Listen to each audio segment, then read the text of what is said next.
大家好, I'm Nathan Rich, aka 火锅大王. You know, sometimes in life, people do the right thing for the wrong reasons. And sometimes people do the wrong thing for the right reasons. It's hard out there in the world with so much passion and with so many worldviews. But every now and then, we get to see someone do the right thing accidentally. Those moments are near and dear to my heart. I'm talking, of course, about the very top China news story today. The lady who called the BBC fake news.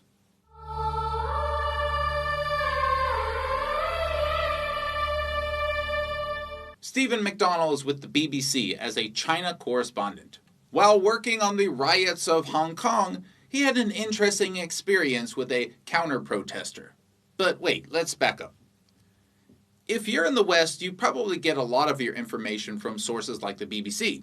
In America, we often hear people say, if you want unbiased news, go to the BBC. So the standard is pretty high for them. Of course, the reality is often far from what people say. So what is actually going on in Hong Kong? It's simple. The local leader tried to pass a law allowing extradition like basically everywhere else in the world. And the separatists on the island launched a massive campaign against it. Through their propaganda, they've managed to work up young people into committing crimes. There are people in Hong Kong who are so out of touch with reality that they think destroying their city is a good way to move forward. How many people? Well, that's an interesting question.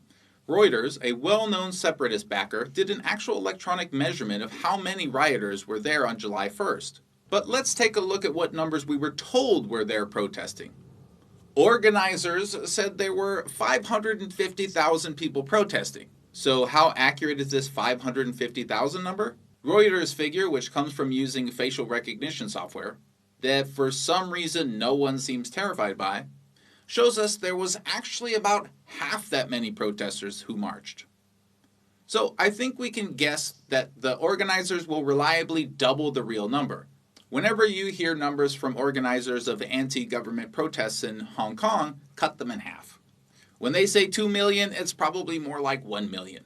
They are using the generous number system, in which they count people sitting in a restaurant nearby as being part of the group. Did you walk across the street somewhere in the city? You're a protester.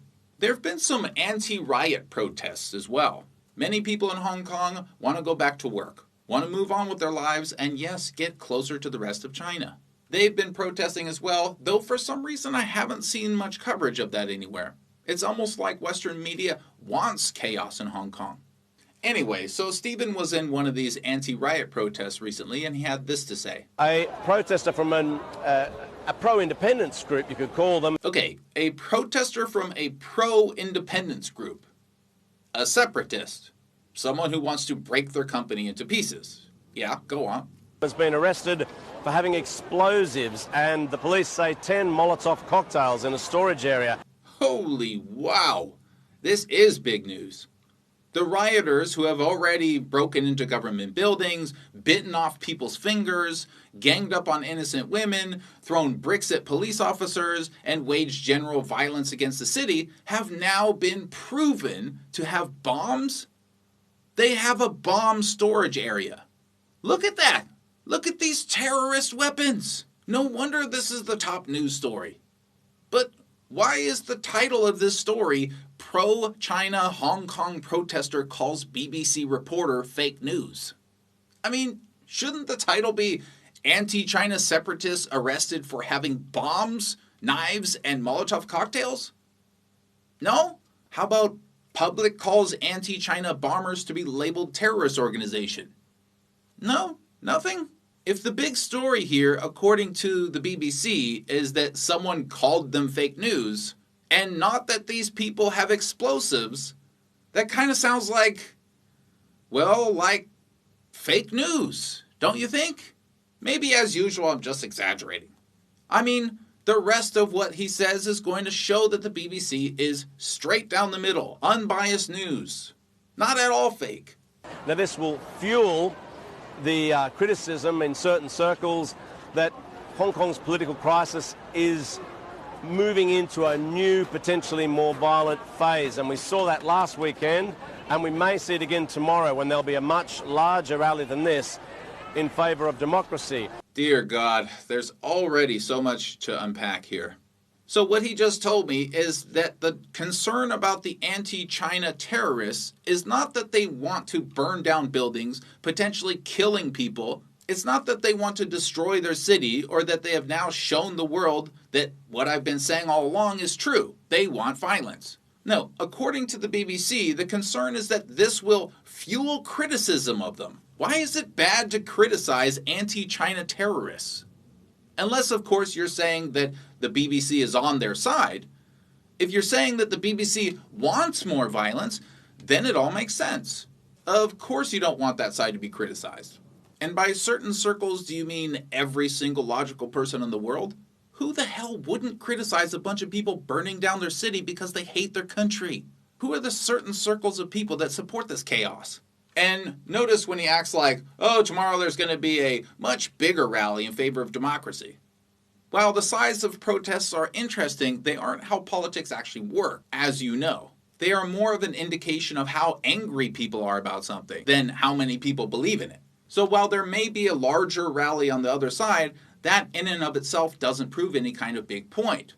But it's the next part that's more revealing. The people who want peace and integration with the rest of the country, you're calling pro-China, while the people with Molotov cocktails who want their country broken, you called pro-democracy? Alright, dude, I really didn't want to jump into this subject because it takes more of a real discussion to bring proper context. But you're forcing it out of me, so here we go. Listen carefully and you might learn something about why the BBC could be called fake news. Ready? First of all, democracy doesn't exist in its pure form. There are no countries where everyone votes on everything and whatever the vote says happens. You know why that's true? Because democracy doesn't work in its pure sense. In fact, nothing does. A democracy like that would be extremely dangerous and volatile.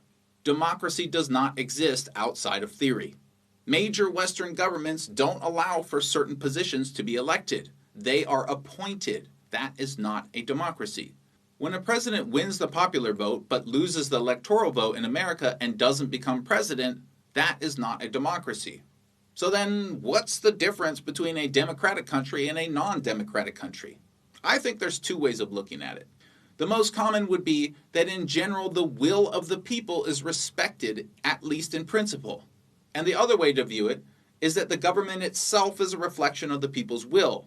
You can't be this incompetent or ignorant about China. So the logical conclusion seems to be that you know these aren't pro-democracy people, and yet you go out of the way to call them that. That's fake news, dude. And there's a sort of anti-media feeling amongst these amongst this crowd, partly because they don't like the reporting from we're doing. Well, there's nothing fake in what we're saying, I'm sorry. Okay, so now we see this lady come along, and she thinks he's talking smack about the unity crowd. And she's saying he's fake news. She thinks he's saying they aren't peaceful or something, and he responds with, well, there's nothing fake that we're saying.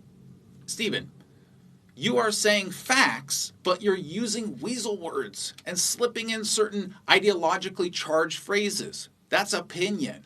That's not the news, that's fake news.